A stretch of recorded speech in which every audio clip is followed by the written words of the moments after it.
The OSI teaches that everything in the universe happens according to the grand plan. But the stranger that arrived in Halcyon was an unplanned variable. From the moment she landed in Emerald Vale, her actions altered the course of history. The events on Tartarus brought about the end of the board's authority. But the board's mistakes would haunt the colony for decades to come. The damage they left behind would require the work of a generation to repair. Dr. Phineas Wells began reviving a handful of the Hope's colonists, engineers, scientists, technicians, and intellectuals. They were among the brightest minds the Earth had ever sent out into the stars. The Hope scientists and engineers woke up in a colony descending headlong into total collapse. With no way to return to Earth, they had no choice but to band together and devote themselves to the cause of saving Halcyon. The people of Halcyon were nothing if not hardy. In the absence of the board's authority, many of the colony's settlements banded together with a single purpose in mind: survival. Life was especially hard in the years to come.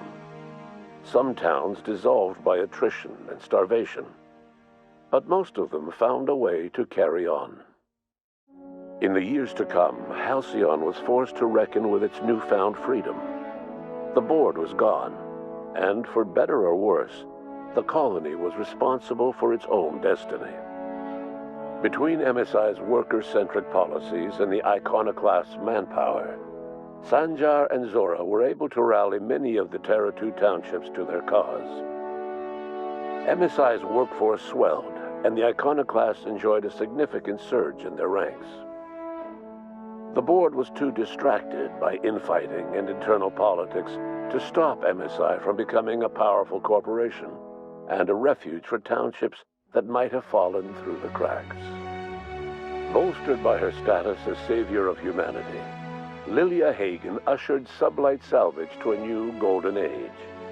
Her company grew bolder and more transparent over time, muddying the line between lawful and criminal for the entire colony. The Sublight family would thrive for years to come.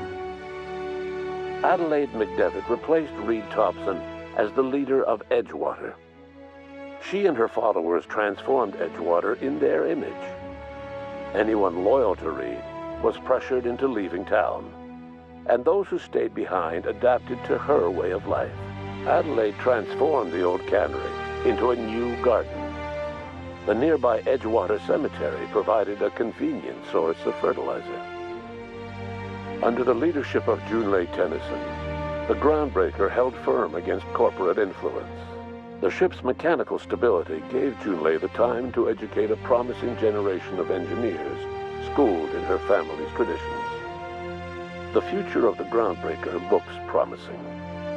The rediscovery of the Hope and the abandonment of the lifetime employment program forced Byzantium to come to terms with some uncomfortable realities about the state of Halcyon.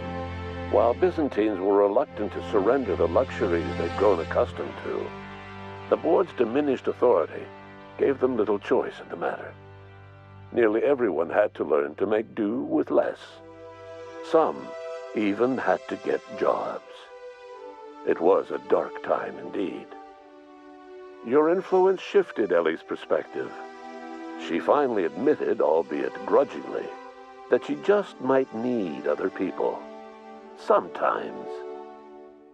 With a steady income from the life insurance payouts, she was finally able to afford a ship of her own.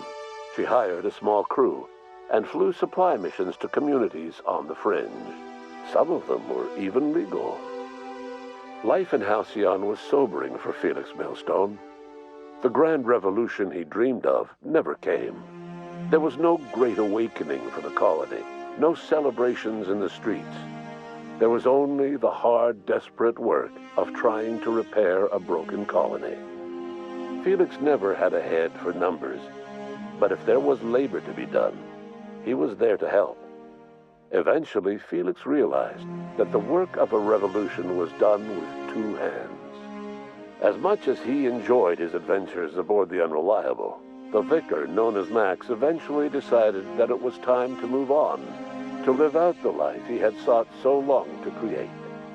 He knew there were many in the colony who carried burdens much worse than the ones he had struggled with, and he devoted himself to easing their suffering wherever he could. He only ever took up arms again to defend the defenseless. Unshackled from a lifetime of striving and fighting the universe and himself, Vicar Maximilian de Soto was finally at peace. Once the matter with the Hope colonists was resolved, Junlei bashfully asked Parvati if she'd like to join her permanently on the Groundbreaker, and Parvati enthusiastically, if somewhat awkwardly, agreed. The stories of her adventures spread across the colony, and Parvati soon found herself the center of attention. Having served as the engineer of a renowned spacecraft, tramp freighters and wildcat miners sought her out by name, and in no time, she was a fixture in the Groundbreaker's mechanical ecosystem. She and Junlei were never far apart. Nyoka returned to Monarch to take another crack at making a permanent life for herself. She formed the Charon Group, a mercenary outfit of ragtag survivalists and wilderness experts. Anyone in need of a guide, or just looking to throw back a beer and swap stories, could find her camping on the trail or clearing an infestation. The SAM unit that accompanied you spread awareness of the product line's superior sanitation and maintenance capabilities across what was left of the colony. This led to a boost in SAM unit sales. Did you know that SAM units are the longest-lasting, toughest-acting cleaning solution in Halcyon? Minister Clark was released from house arrest, and his contact with you gave him a sense of renewed purpose and vigor. Once it became clear that no help would be coming from Earth, he threw his considerable efforts and talents into helping Halcyon manage the crisis before it. As for Dr. Phineas Wells, he spent his remaining years in his orbital lab. He eventually came to terms with his own past and was able to forgive the mistakes of his younger self by devoting his remaining years to serving the colony. Dr. Wells was able to revive many more scientists and engineers than he first expected, thanks to the additional batch of chemicals you stole from the ministry. Wells never forgot about the human lives that were lost in acquiring these chemicals. In the end, Dr. Wells was able to save every scientist and engineer aboard the Hope. Over the next decade, nearly all of the Hope's remaining colonists were successfully revived. Halcyon saw a period of rapid technological and scientific advancement. Breakthroughs in dietary supplements saved the colony from starvation. Geoengineering projects and social reforms began to change the structure and character of the colony. Dr. Wells laid the groundwork for the project to save the colony, but he would never live to see the fruits of his labor. He passed away a few years later. His work was carried on by the scientists and engineers he revived.